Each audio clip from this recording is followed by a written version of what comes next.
The story begins when Wes, a talented painter, requests an audience with the Queen upon completing his latest masterpiece, a portrait of the princess. He tells the princess that her eyes were the most difficult to paint, for they bear a hint of sadness. At this point, the Queen enters the room, looking at the painting with admiration and surprise. While standing and gazing at it, she tells Wes that she is impressed and asks him whether he is planning to return to his hometown, Chicago.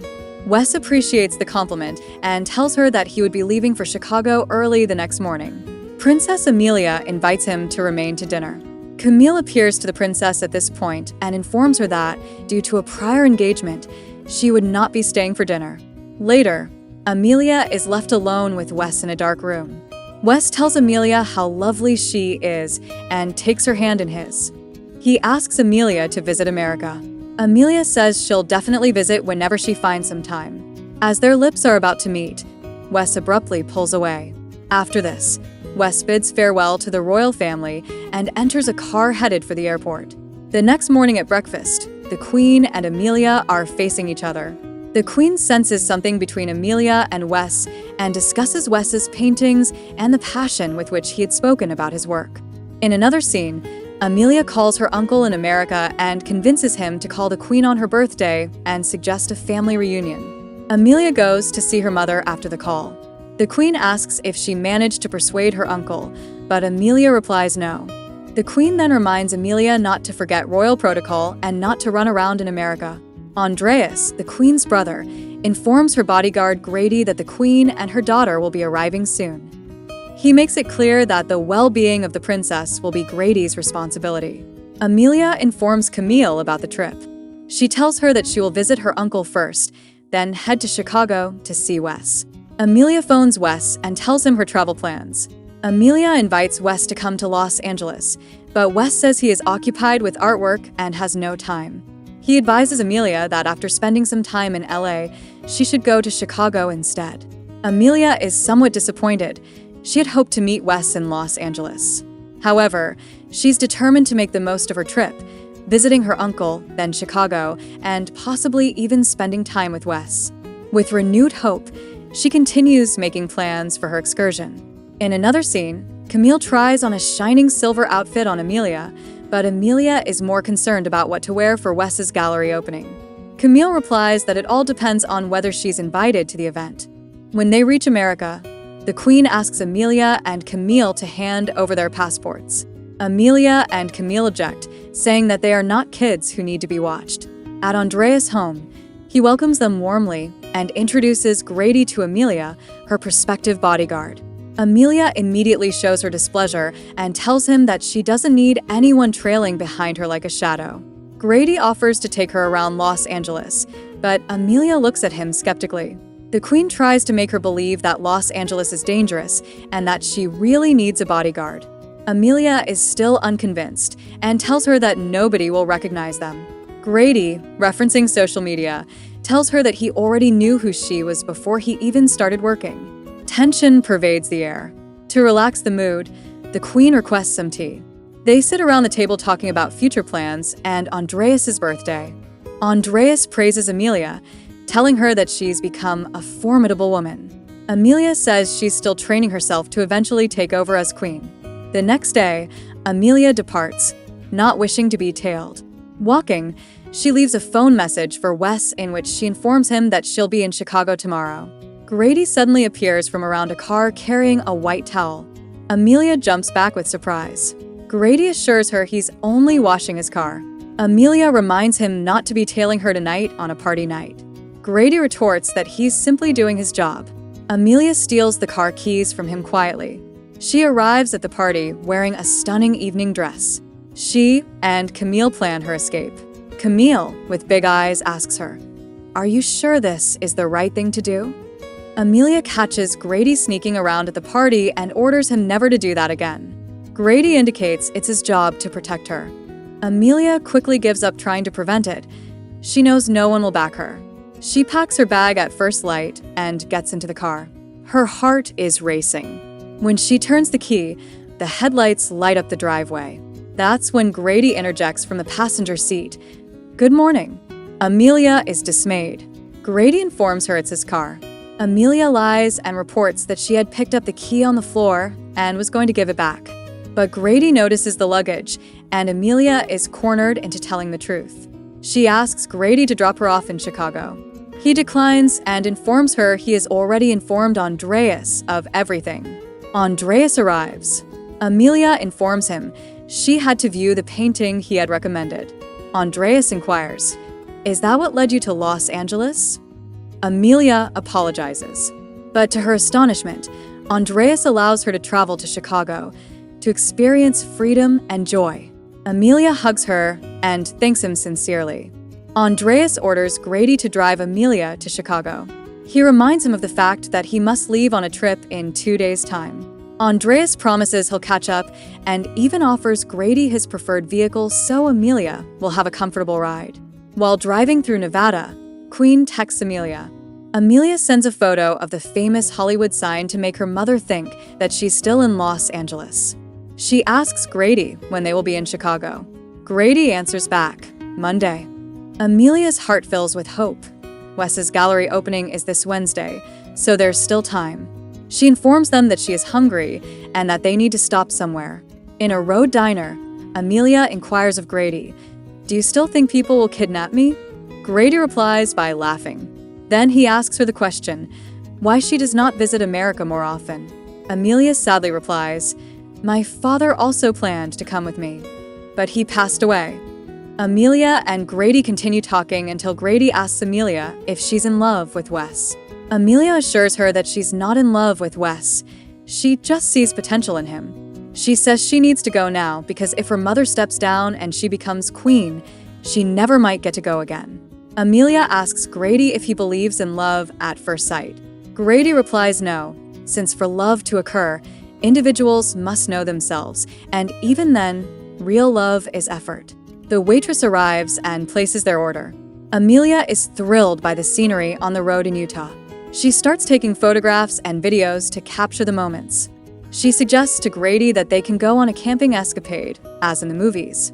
Grady tells her they do not have the gear. Amelia smirks and reminds him that she always has her uncle's credit card. Queen Ava is in the palace playing chess with her brother Andreas. The door opens suddenly. She was expecting her daughter, but Camille appears instead. Camille asks where Amelia is staying, but Andreas asks Camille to leave Amelia be. Grady and Amelia are roasting marshmallows over the campfire, sharing stories. Amelia shares with him her father's final words with her.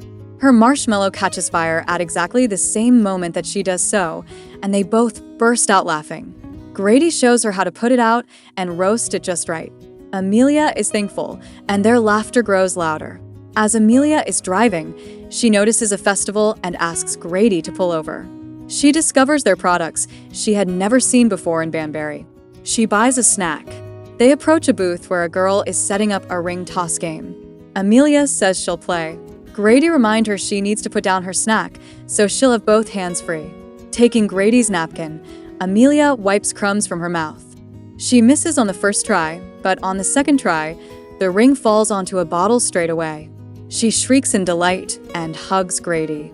She receives a bouquet of flowers as a reward, and Grady is happy to be congratulating her. Grady retrieves things while Amelia walks to the lobby by herself. Grady is thinking if she intends to run away, but Amelia reminds him that she holds the car keys. Abruptly, she sees the girl from the ring toss stand sitting alone and crying. Amelia goes over to her. The girl, Becca, explains that she had forgotten her dress at home and cannot come to the party. Amelia informs her that if a boy really wants her, it won't matter about the dress. Amelia brings Becca to Grady, produces a beautiful dress from her bag, and hands it over to Becca. Crying, Becca hugs Amelia and thanks her. At the party, Amelia asks Grady to dance with her. Grady declines at first, but Amelia reminds him of his commitment. While they dance, a lady recognizes Amelia as the princess. Grady confesses that he hates dancing as his previous girlfriend dumped him despite ample practice. They notice Becca and her crush dancing, which makes him happy. Amelia puts her hands on Grady's shoulders. He tells her that what she did to Becca was nice. Amelia tells him that what Grady does to her is also nice. They gaze into each other's eyes and waltz reluctantly to the slow music. As they are about to leave the hotel, a bunch of reporters approach them, asking if Amelia is a princess. Grady quickly pushes her into the vehicle, holding off the reporters. Upon arriving at the palace, Ava asks Camille what happened with Amelia.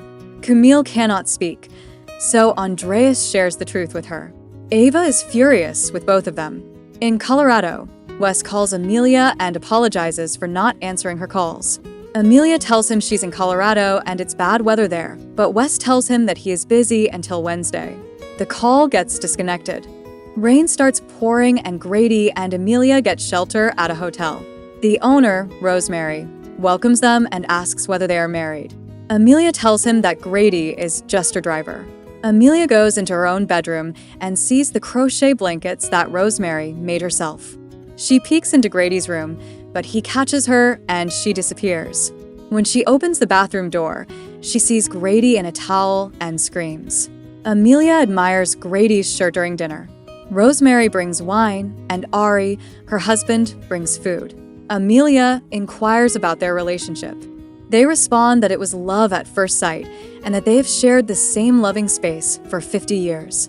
What they say puts smiles on the faces of Grady's and Amelia's.